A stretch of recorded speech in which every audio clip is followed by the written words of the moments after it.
अस्सलाम वालेकुम, मेरा नाम अली है और ये है दोस्तों आप लोगों की तरफ से मोस्ट डिमांडिंग कंपैरिजन कभी कैमरा में कौन सा फोन बेटर है। क्योंकि जब से ये वाला फोन Vivo V23e लॉन्च हुआ ना, आप लोगों की तरफ से काफी ज्यादा डिमांड आ रही थी कि भाई जरूर कवर करें, इसको कंपेयर करें Vivo के ऑलरेडी पहले जो फोन लॉन्च हुआ था Vivo V21e के साथ। तो आज की वीडियो में इन दोनों को भी कंपेयर करेंगे। साथ के साथ भाई हमने एक और मेहमान इंक्लूड कर दिया है, वो है इन्फिनिक्स का Zero X Pro, ताकि आप लोगों को पता लग सके कि 40 से 50 हजार रुपए में इन तीनों में से कौन सा फोन जो है वो बेटर है, कौन सा नहीं, और क्या इंप्रूवमेंट की गई है Vivo V23e में, क्या की भी गई है कि नहीं की गई, या Vivo V21e ही हमें ले लेना चाहिए। कुछ कैमरा स्पेसिफिकेशन को कवर करते हैं। अब ये जो Vivo के फोन है, Vivo V23e के फ्रंट साइड पर 50 मेगापिक्सल का कैमरा है, वहीं Vivo V21e जो है वो 40 मेगापिक्सल का जो है कैमरा ऑफर करता रहा है। रियर साइड पर ट्रिपल कैमरा सेटअप है। मेन सेंसर को हम ज्यादा कवर करने वाले हैं, 64 मेगापिक्सल का हमें सेंसर देखने को मिलता है। मैक्रो सेंसर 2 मेगापिक्सल का, अल्ट्रावाइड सेंसर 8 मेगापिक्सल का है। और Zero X Pro की बात करते हैं तो फ्रंट साइड पर 16 मेगापिक्सल का सेंसर है, रियर साइड पर 108 मेगापिक्सल का हायर मेगापिक्सल सेंसर लेके आता है।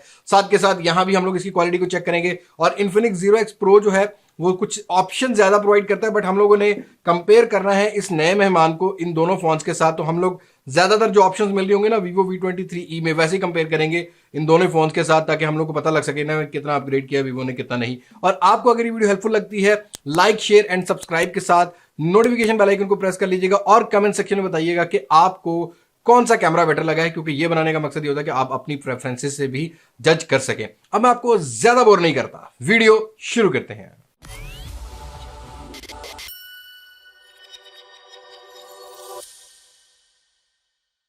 अब ये रिकॉर्डिंग हो रही है तीनों ही फोन्स के फ्रंट कैमरा से। अब इस साइड है Vivo का V21e और ये V23e, और सेंटर में हम लोगों ने रखा है भाई इन्फिनिक्स के Zero X Pro को। अब यहाँ आप डिफरेंस देख सकते हैं, बिल्कुल एक मतलब जो डे लाइट होती है वो है, आजकल वैसे बादल बादल चल रहे हैं। तो डायनामिक रेंज को चेक करेंगे और डेडिकेटेड तीनों ही फोन्स के फ्रंट साइड पर हमें एक स्टेबल मोड मिल जाता है। और डायनामिक रेंज की बात करते हैं तो यहाँ थोड़ा सा आर्टिफिशियल इंटेलिजेंस बेटर काम करता हुआ नजर आ रहा है हमें Vivo V23e का। आप देख रहे हैं रियर पर जो क्लाउड्स हैं वो हमें Vivo V23e में नजर आ रहे हैं। वहीं पर Infinix as usually dynamic range में भूल जाता है कि भाई मुझे कुछ चीज़ को कैप्चर करना है। और यहाँ स्नैपड्रैगन 720G के साथ Vivo V21e का भी डायनामिक रेंज आप जज कर सकते हैं। ऑल्दो रियर साइड पे जो डिटेल है वो हमारा Vivo V23e जो है वो ज़्यादा अच्छी कैप्चर कर लेता है। और यहीं से हम लोग क्या करते हैं कि तीनों फोन्स के स्टेबल मोड को ऑन करते हैं और देखते हैं कि कितना क्रॉप सेंसर होता है। ऑल्दो स्टेबल मोड के बगैर जो है मुझे इन्फिनिक्स का जो सेंसर है वो थोड़ा सा क्रॉप सेंसर फील हो रहा है, क्लोज ज़रा फील हो रहा है, और दोनों का बाकी का वाइडर है Vivo के फोन्स का। तो स्टेबल मोड को ऑन करते हैं और चेक करते हैं कि यहाँ पर स्टेबल मोड कौन से फोन का बेटर देखने को मिलता है। और यहाँ जो वॉइस क्वालिटी थी वो Vivo V21e की यूज़ हो रही थी, अब हम यूज़ करेंगे Vivo V23e की, और उसके बाद चेक करते हैं इन्फिनिक्स के Zero X Pro की। तो यहाँ तीनों फोन्स के अंदर हम लोगों ने स्टेबल मोड ऑन कर लिया है। Vivo के फोन में स्टडी फेस ऑप्शन मिलता है और यहाँ पर डेडिकेटेड एक स्टेबल मोड है। स्टेबल मोड ऑन करने के बाद अब मुझे जो इन्फिनिक्स वाला सेंसर है वो थोड़ा सा वाइड लग रहा है। ऑल्दो जो कलर रिप्रोडक्शन है, जो स्किन टोन है, वो मुझे Vivo के फोन्स की ज़्यादा बेटर देखने को मिल रही है। और स्टडी फेस ऑन करते ही या स्टेबल मोड ऑन करते ही स्टेबलाइजेशन मिल जाती है।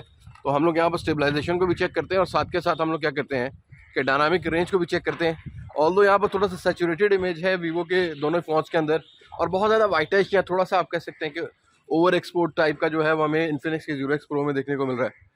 ऑल्दो यहाँ से थोड़ा सा टर्न करके देखते हैं डायनामिक रेंज। अब यहाँ देखेंगे कि इस टाइम जो है वो मेरे ख्याल में तो Vivo V23e बेटर काम कर रहा है। अब आपको कौन सा बेटर लग रहा है, do let me know in the comment section.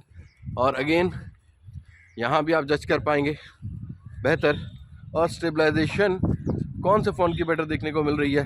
Like मुझे लग रहा है कि Vivo V23e का जो स्टेबलाइजेशन है वो थोड़ा सा बेटर है। हम भाग के भी देख लेते हैं कि कौन सा फ़ोन स्टेबल इमेज प्रोवाइड करता है। अब आपको कौन सा फ़ोन बेटर लग रहा है इनमें से, do let me know in the comment section.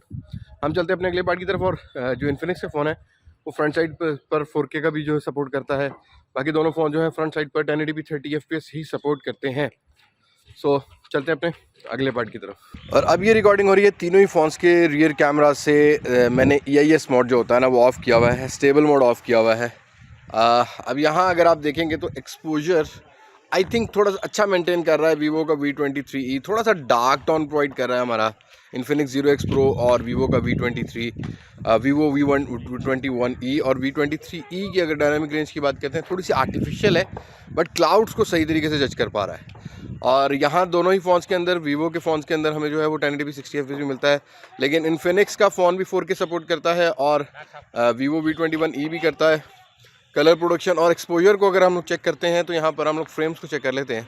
Again यहाँ पर आपको इन्फिनिक्स के फ़ोन में थोड़ा सा एक्सपोजर का जो है इशू है वो देखने को मिल रहा है। लाइट जब ज़्यादा आती है तब हमें जो है ना वो फ्लिकरिंग थोड़ी सी देखने को मिलती है। तो यहीं पर हम लोग करते हैं स्टेबल मोड ऑन, चेक करते हैं कि कौन सा फ़ोन बेटर है स्टेबल मोड में, और चेक करते हैं स्टेबलाइजेशन किस फ़ोन की बेटर देखने को मिलती है। अब हम ऑन कर चुके हैं स्टेबल मोड, तो यहाँ पर सबसे पहले तो हम स्टेबलाइजेशन चेक करेंगे। बट Vivo V21e का मुझे थोड़ा सा ना ओवर ब्राइटेड, यहाँ सेचुरेटेड इमेज लग रहा है। अब यहाँ देखेंगे कि आप स्टेबलाइजेशन कौन से फ़ोन में बेटर देखने को मिल रही है। बहुत ज़्यादा जो है वो ओवर ब्राइटर या ओवर एक्सपोज भी आप कह सकते हैं, और आजकल लोगों को ये चीज़ें पसंद भी आती हैं। और यहाँ पर Vivo V21e काफ़ी हद तक नेचुरल जो है वो टोन प्रोवाइड कर रहा है। काफ़ी हद तक फ्रेम्स भी हमें ओरिजिनल देखने को मिल रहे हैं। Infinix Zero X Pro भी ठीक है, अगर रेजोल्यूशन देखी जाए तो नो प्रॉब्लम, यहाँ पर ठीक देखने को मिल रही है।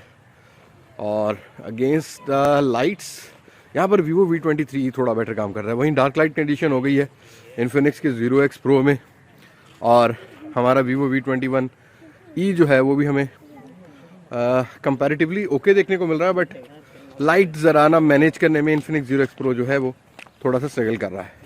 बाकी चलते हैं अपने अगले पार्ट की तरफ, और ये वाला कंपैरिजन Vivo V23e के साथ का है डेडिकेटेड। तो हम लोग वही ऑप्शन चेक करेंगे जो कि Vivo V23e में मिलती हैं। ऑल्दो 4K 30 FPS हमें Vivo के V21e में भी मिलता है, और 4K हमें जो है वो हमें Infinix के फ़ोन में मिलता है। तो 1080p 60 FPS को चेक करते हैं, उसके बाद बात करते हैं कुछ फ़ोटोज़ की।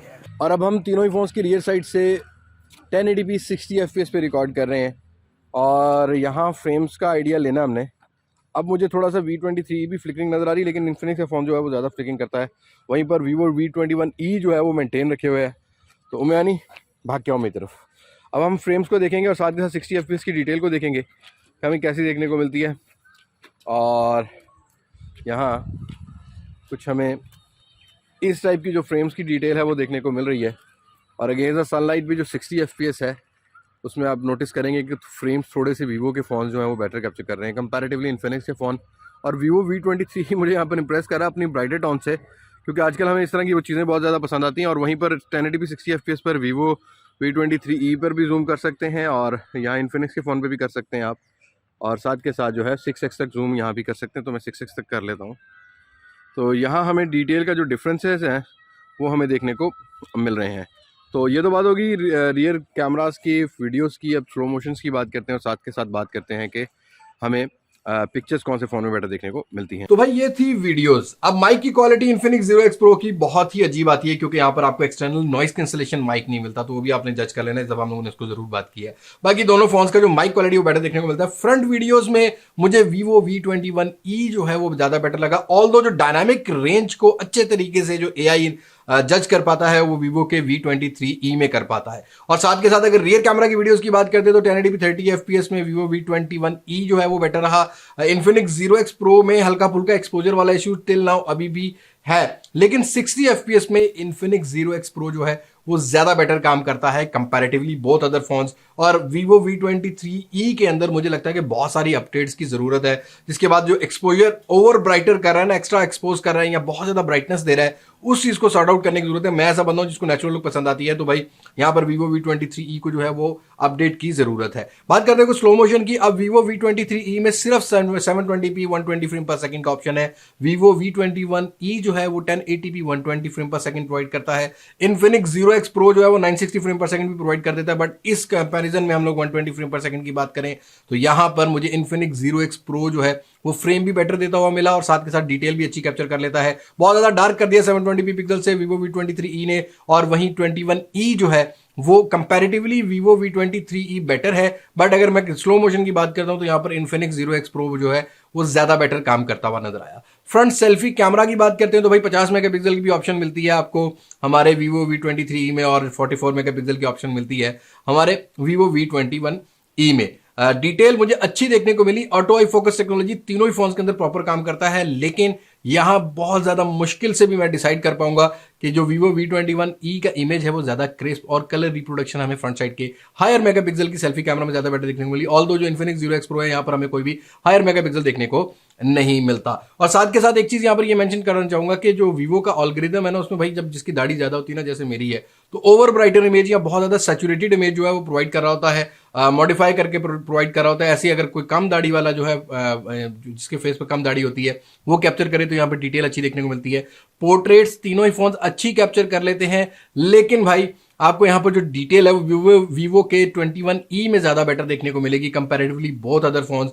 पोर्ट्रेट्स में डायनेमिक HDR का ऑप्शन मिल जाता है वीवो के सॉफ्टवेयर में, जो कि इन्फिनिक्स के फोन में देखने को नहीं मिलता। और इन्फिनिक्स का फोन यहाँ पर पोर्ट्रेट्स में इन डायनामिक रेंज बिल्कुल भी जो है वो कंपीट नहीं कर पाएगा इनको, मतलब तीसरे नंबर पर आता है तो। लेकिन यहाँ पर Vivo V23e का जो डायनामिक रेंज है, जैसे क्लाउड्स आप देख रहे हैं, आर्टिफिशियल इंटेलिजेंस है, वो ज्यादा बेटर लगा comparatively both other phone. That doesn't mean कि Vivo V21e बेटर नहीं है। तो फ्रंट कैमरा में मेरा ये प्रेफरेंस रहेगी कि जो कलर रिप्रोडक्शन है और जो डायनामिक रेंज है उसमें स्लाइटली बेटर जरूर है, बट ओवर ब्राइटर कर देता है इमेज को हमारा जो है Vivo का V23e। और Vivo के हार्डवेयर में पोर्ट्रेट के साथ अगर आपको HDR मिल रहा है, दैट मीन कि आपको एक अच्छी डायनामिक रेंज वाले जो है वो कैमरास देखने को मिल रहे हैं। बात करते हैं कुछ रियर कैमरा की। अब तीनों ही फोन्स के अंदर हायर मेगापिक्सल का ऑप्शन मिल जाता है, 108 मेगापिक्सल, 64 मेगापिक्सल दोनों फोन्स में मिलता है। लेकिन भाई यहां पर अगर डिटेल की बात करता हूं तो यस, 108 मेगापिक्सल में हमें इस इमेज में डिटेल ज्यादा देखने को मिल रही है। और भाई आज क्लाउड मिल गए तो डायनामिक रेंज की अगर बात करते हैं तो 108 मेगापिक्सल पे भी यहां पर इन्फिनिक्स Zero X Pro ज्यादा बेटर काम करता है नजर आया कंपैरेटिवली बोथ अदर फोन्स। और Vivo V23e में बहुत ज्यादा ब्राइटर कर रहा था, लाइक मुझे कभी कभी ऐसा फील हुआ कि ओवर एक्सपोज इमेज देखने को मिला, साइड्स बहुत ज्यादा जो है ना वो सॉफ्ट कॉर्नर की देखने को मिली है। इसी तरीके से अगर इस इमेज की बात करते हैं तो भाई यहां भी आप देखेंगे तो Vivo V23e ओवर ब्राइटर है, वही 21e फिर भी ठीक है, लेकिन Zero X Pro ने कलर्स को सही बैलेंस किया है हायर मेगापिक्सल की पिक्चर में, और डिटेल भी हमें ज्यादा देखने को मिली है। ऑल्दो डिटेल जो 64 मेगापिक्सल में बुरी नहीं थी, बट भाई ओवर ब्राइटर वाला इशू मुझे देखने को मिला है Vivo के फोन्स में। वही बात करते हैं कुछ हम लोग यहां पर सिंपल पिक्चर्स की। यहां मैं कहूंगा कि स्क्रीन टोन्स की प्रेफरेंसेस आपकी अपनी होती है। मैं ऑटो मोड में ये पिक्चर्स कैप्चर करता हूं। डायनामिक रेंज अगेन Vivo के फोन्स की बेटर ही इन्फिनिक्स Zero X Pro के रिगार्ड अगर कंपेयर करते हैं तो। लेकिन बाकी ओवरऑल जो यहाँ स्किन टोन है उसको आप लोग खुद भी एडजस्ट कर सकते हैं। स्किन टोन मुझे कभी कभी नेचुरल पसंद आती है, तो मैं थोड़ा सा इन्फिनिक्स के फोन को भी थोड़ा सा यहाँ पर कहूंगा कि यार स्किन टोन ठीक कैप्चर कर लेता है, बट कभी कभी ब्लर में भी जो है वो प्रॉब्लम कर देता है। क्लोजअप शॉट्स और रिप्रोडक्शंस की बात करते हैं तो यहां पर भाई बहुत टफ कंपटीशन होने वाला है, क्योंकि आजकल कंपनी समझ गई है कि भाई कलर्स को कैसे प्रोड्यूस करना है कैसे नहीं।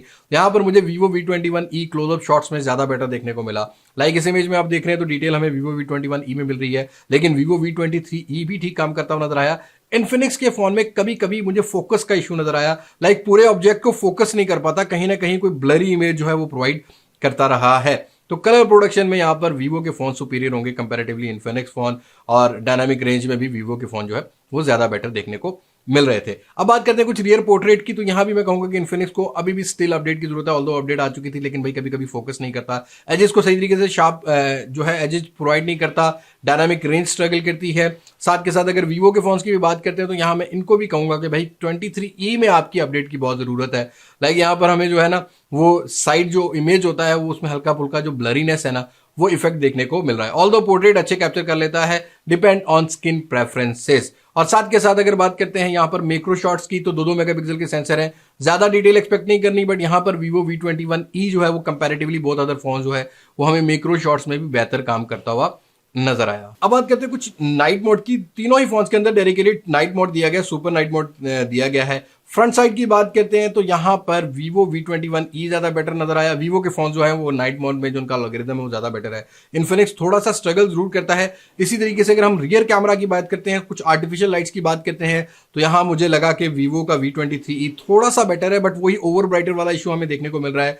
तो नाइट मोड में जो आर्टिफिशियल लाइट कंडीशन है वो डिपेंड करता है कि आपकी लाइटिंग में जो है वो पिक्चर को कैप्चर कर रहे हो। थोड़ा बहुत मुझे बेटर लगा, Vivo के दोनों ही फोन बेटर लगे, लेकिन Vivo V21e बेटर लगा। और इसी तरीके से अगर बात करते हैं कुछ और किसी स्ट्रीट लाइट्स की या लाइट्स के अंदर जो है नाइट मोड को कैप्चर करते हैं, तो यहाँ इन्फिनिक्स का फोन जो है वो ज्यादा डिटेल को अच्छी कैप्चर कर लेता है। ऑल्दो ह्यूमन बॉडी में थोड़ा बहुत डार्क टोन जो है ना इंडोर लाइट्स में प्रोवाइड करता है। अब यह था मेरा कंपैरिजन इन तीनों ही फोन्स के साथ। आपकी प्रेफरेंसेस क्या रहेंगी, do let me know in the comment section. बहुत सारी पिक्चर्स हमने कैप्चर की, उनमें से जो बिल्कुल अच्छी पिक्चर्स निकलती थी तीनों ही फोन्स के अंदर जो कॉमन लगती थी वही हमने कंपेयर की हैं। और फाइनल कंक्लूजन की बात करूं तो yes, there is no doubt Vivo V21e is better than both other phones.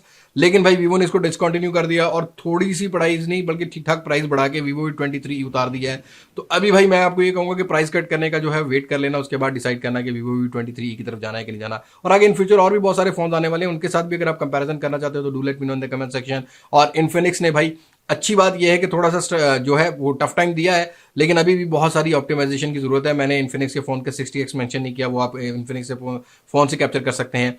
5x optical zoom ले सकते हैं, उसको भी हमने डेडिकेटेड अपने चैनल पर कवर किया हुआ है। अगर इन्फिनिक्स Zero X Pro के और कंपैरिजन देखना चाहते हो या डिटेल में कैमरा रिव्यू देखना चाहते हो तो उसका लिंक आपको डिस्क्रिप्शन में मिल जाएगा। और ये है इन तीनों ही फोन्स का कंपैरिजन। सो आज की वीडियो में इतनी ही, मुलाकात होगी नई वीडियो में किसी नई अनबॉक्सिंग, किसी नई रिव्यू, किसी नए कंपैरिजन के साथ। तब तक मुझे इजाजत, मैं हूं लिबास मासक से पाकिस्तान पैदाबाद।